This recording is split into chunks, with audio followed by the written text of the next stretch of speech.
Hello po mga ka-farmers, welcome po ulit dito sa ating channel. So bali may harvest ako dito mga ka-farmers, pang-anim na harvest. Yan.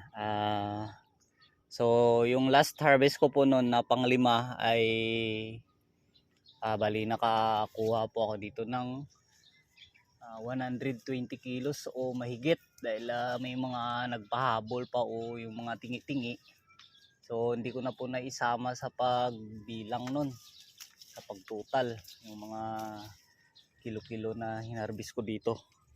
So may nag-comment po dito mga farmers no na sa ganitong edad pa lang mga farmers daw ay salubong na.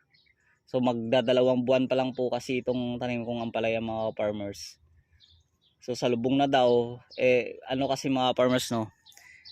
Yung spacing niya kasi sa gitna o yung tabla niya ay 5 feet lang.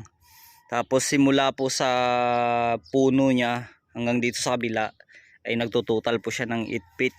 Pero yung iba dito mga farmers no, hindi na inabot dahil hindi na kasi ako nagsukat dito.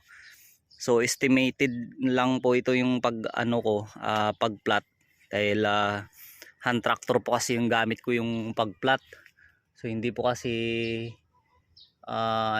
kalabaw o hindi ko na sinukat. Hindi ko hinulma ko po ng hand tractor tapos inaayos ko po no, na gamit po yung pala. Kaya na-estimate ko lang na yung kabuuan. Pero ano nito, tamang-tama lang to mga farmers na yung 8 feet. So yung ibang plat ko lang siguro hindi aabutin ng 8 feet dahil meron dito na parang yung space niya sa tabla ay maliit lang. Kasi maraming malalaking bunga yung mga farmers. So, ayan. So mapipitas na po talaga yan ngayon. Ayan. So yung bunga niya, so kakaunti pa lang po dito sa taas. So sa sides halos marami-rami yung makukuha. Ayan, hanggang dito yun mga farmers. Ayan oh, sobrang ang dami niya dito, yung maliliit niya oh. Ayan. Ayan. Dami niyang maliliit na bunga mga ka-farmers.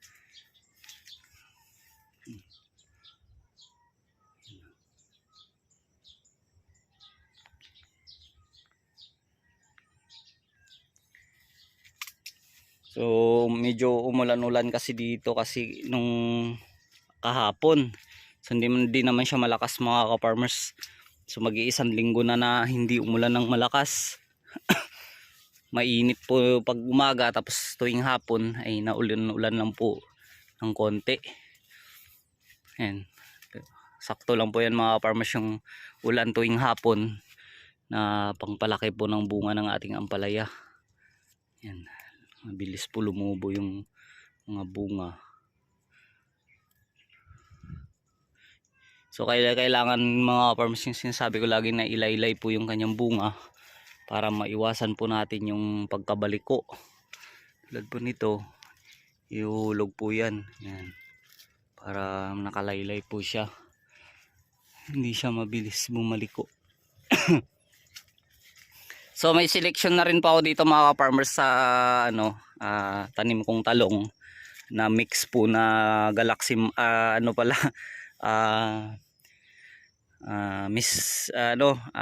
Calixto at saka Banati. So po dito sa Banati, medyo kakaunti pa lang yung bunga niya. So yung dyan kasi banda sa taas, yan po ay yung Calixto. Kaya mas marami akong makukuha sa Calixto. So hindi naman marami. Siguro mataas po yan, siguro na 2 kilo, mababa pa. Kakasimula lang kasi yan mga farmers na mamumunga. Yan. So gawan ko na lang po yan ng video sa susunod yung aking mga talong. So dahil marami din kasi nagkaroon ng problema dito mga farmers kaya di ako nakapag-update sa aking talungan no. So yan, naka-recover na po kasi yan. So sayang lang no, hindi ko nasubaybayan o hindi ko po nagawan ng video kung paano yung yung mga problema at saka paano ko ipina-recover. So dito kasi ako mga farmers nakapokus sa ampalaya. So medyo bumaba na po mga farmers yung presyo ng ampalaya. At sa may ano, sa talong, 70 to 60. So nagkaparehas na po yung presyo sa ampalaya. 70 to 60 na rin po yung ano, yung pinaka volume po yung kuha sa akin ng buyer ko ay 60. So pinatulan ko na yon dahil volume naman. Tapos yung mga mababa yung kuha sa akin na mga kumukuha lang po ng 10 kilos. So pababa, so 70. Pero kung kukuha sila ng 50 kilos pataas, ayun, binibigay ko na po mga farmers ng 60. So ganun din sa talong, yun nga lang dahil nadili po tayo sa talong at nagkasakit pa yung talong ko. Kaya ganun.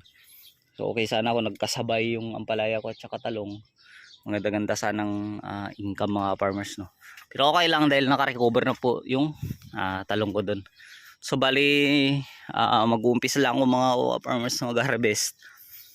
Dahil yung alalay, kung may alalay kasi ako may darating, siya lang yung papahakutin ko. Yung harvest ko ngayon, ampalaya, sitaw at saka pipino. So ganun pa rin.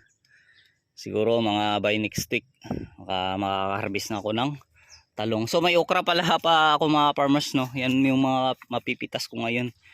Mayroon pang okra. So sana makarami-rami tayo dito para dahil marami nag-order sa akin mga farmers, no. Para mabigyan ko sila lahat. So bali update ko na lang po kayo mamaya mga ka-farmers kapag tapos na po akong mag-harvest dito. So hello po ulit mga ka-farmers. So bali kakabalik ko lang dito sa aking taniman ng mga gulay at nakapag-deliver na rin ako mga ka-farmers. So hindi na ako nakapag-update kanina dahil halos naghahabol ako mga ka-farmers ng oras dahil yung mga buyer ko nagmamadali. So hindi na rin ako nakapag-update kanina sa mga kung mga ilang kilo ba o ilang bundle yung kabuuan. So yung napitas ko po dito mga farmers kanina na good, yung pinaka class A po sa aking ampalaya ay 120 kilos. Tapos nasa 20 kilos naman po yung kanyang class B. So nagtotal po siya ng 140 kilos. So sa pang-anim ko na pong pitas. So sa sitaw naman, so kaya medyo nagmamadali ako kanina mga farmers. So may kasama din naman ako, may kinuha kasi akong tumulong sa akin. So sa sitaw po kasi kami natagalan dahil yung sitaw ko po mga farmers nagtotal po siya ng 43 kilos. So kahit sa 43 kilos po yan na yan ng mga ka-farmers, sobrang mabagal po yan, mabagal pong pitasin at kailangan i-classify din po ng maayos. So dalawa lang, bali siya kanina yung naghakot, ako naman yung nagbabandel at saka nung kaunti na lang yung hakutin, so tinulungan niya na ako na mag-classify ng sitaw. So kaya halos pasado alas 3 na kami nakalabas dito. Tapos nagmamadali pa yung buyer.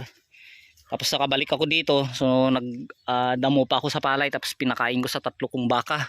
Kaya medyo madilim na rin po mga ka-farmers, no, bago makadugtong ng video dito sa aking vlog. Yan. So bukas ito schedule niya sa pag-abono dito sa aking ampalaya. Yan. Yan po yung tsura niya mga ka-farmers, oh. So okay na yun, sa isang lata ko pong binhi ay nakapitas ako ng 140 kilos sa pang 6 na harvest. So yung presyuan mga farmers hindi po pantay. So update na rin dahil so malapit din magkalapit. So yung ibang buyer ko yung kuha nila sa akin ay 60 pesos. So yung iba naman ay 70. So hindi po magkaparehas. Yan. So nakadepende kasi sa dami ng kinukuha nila, kaya sa presyo hindi rin magkaparehas. So sa sitaw, bumaba na rin yung presyo mga ka-farmers ng sitaw. So nasa 30 pesos na lang po yung 1 kilo yung kuha nila. So pero okay pa rin naman yun mga ka-farmers, no, dahil marami naman po yung mamunga yung sitaw. Yung talong dito, yun lang, maraming naghahanap sa akin ng talong. Isa pa yung talong ko mga farmers, talagang pinapahirapan niya ako, no. So yung nagiging kalaban ko dito sa akin talong mga farmers ay yung mga shoot borer. Yung nalalanta po yung kanyang mga talbos.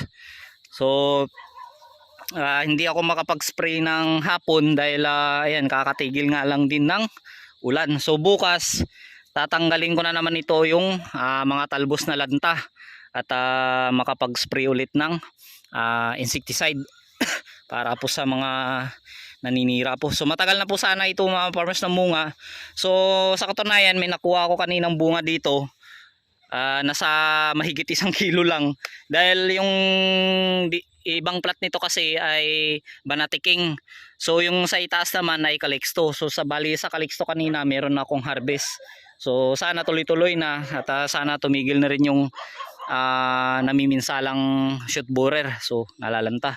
So yung okra, napakamura mga farmers yung okra ngayon. Halos hingin na lang. So sa 100 pesos o sa 100 kapiraso ay nasa 20 pesos to 25 pesos na lang po yung kuha nila. Pero samantala yung benta nila sa palengke, yung halos 6 na piraso 10 piso.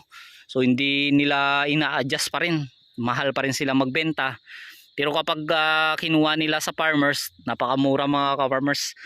So depende na lang ito kung ano yung magiging decision ko po dito sa dito sa okrahan. O gagawin ko itong taniman ng ampalaya. So depende lang yan kapag hindi na talaga magbago yung presyo ng okra. So ano ka na to, tatamnan ko ng ampalaya.